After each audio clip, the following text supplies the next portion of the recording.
Magandang araw po sa ating lahat mga kaibigan. Baka po first time po ninyo sa ating pong YouTube channel. Kung kayo po ay may matutunan po sa ating mga videos and tutorials mga kaibigan, ay sana naman po ay mag-subscribe ho kayo sa ating pong YouTube channel, mag-hit ng ating notification bell para po ma-notify ho tayo sa mga bago pong videos na ilalabas ho natin. So mga kaibigan, mag-enjoy ho kayo at panoorin po ninyo ang video na ito.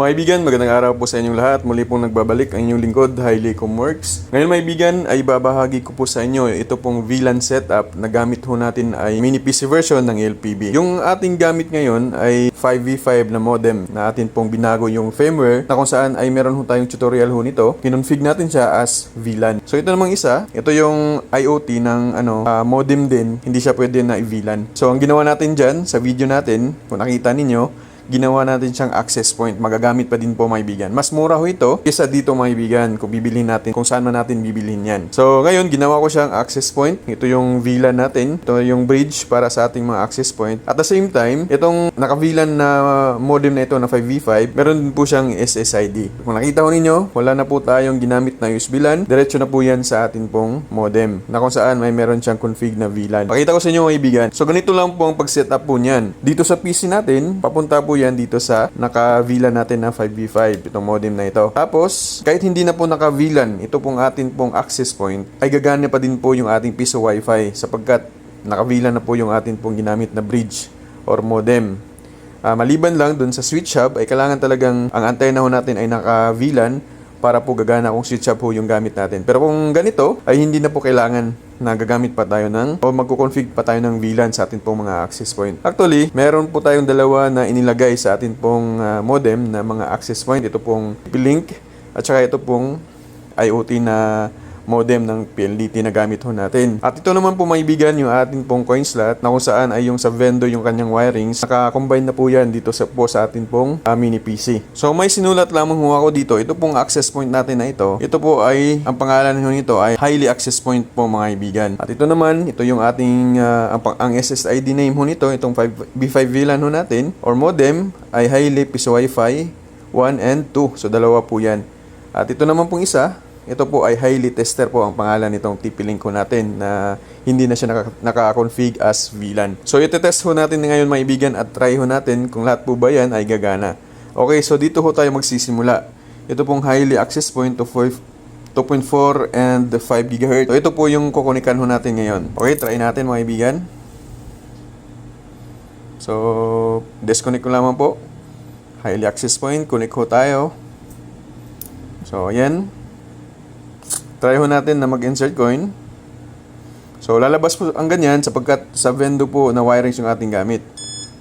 Okay, maghulog ho tayo. Okay. So, 3 piso yung ilalagay natin.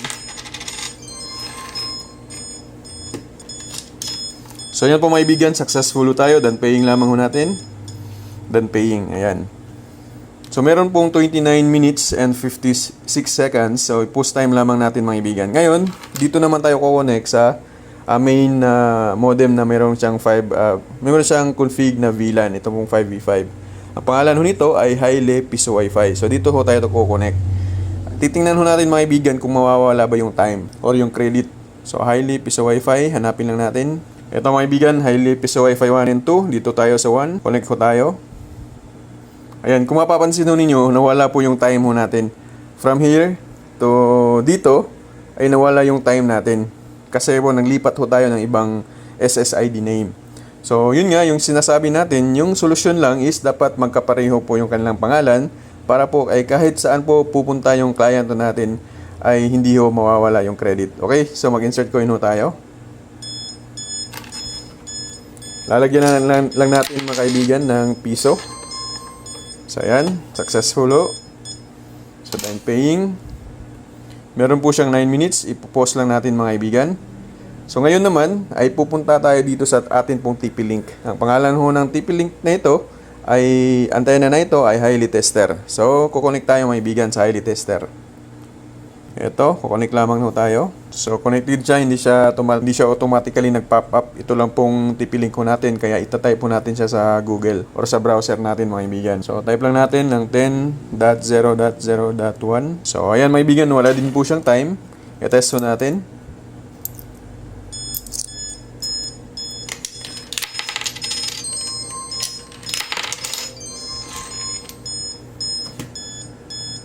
So, ayan may bigan, done paying lamang no natin.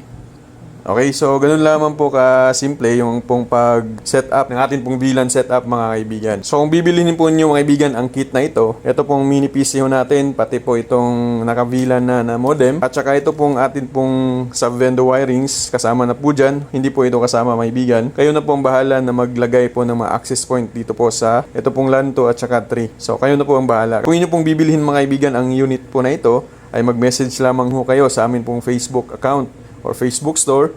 Meron ho tayong link sa baba mga kaibigan. Bisitahin nyo lamang po at magtanong ho kayo kung magkano po yung presyo na akin pong ibibigay. At lahat po mga kaibigan na mga configuration ho ng modem na ito as access point, itong modem na ito as VLAN, ay meron ho tayong video po niyan, tutorial. So lahat ng link ay nasa description din po natin mga kaibigan. I-click lamang ho ninyo. At kung paano po gumawa ng sub-vendor wirings ay meron din po yan. I-click lang po din ninyo ang link ho natin. Huwag nyo lamang po kaligtaan mga kaibigan na mag-subscribe sa ating pong YouTube channel, mag-like ng ating mga videos, at saka pa-share na din po ng ating mga videos mga kaibigan. At importante sa lahat ay naka-click na din po kayo ng ating pong notification bell para po ma-notify ho tayo sa susunod po ng ating pong mga video tutorial. Yan lamang po. Magandang araw po sa ating lahat and God bless us all.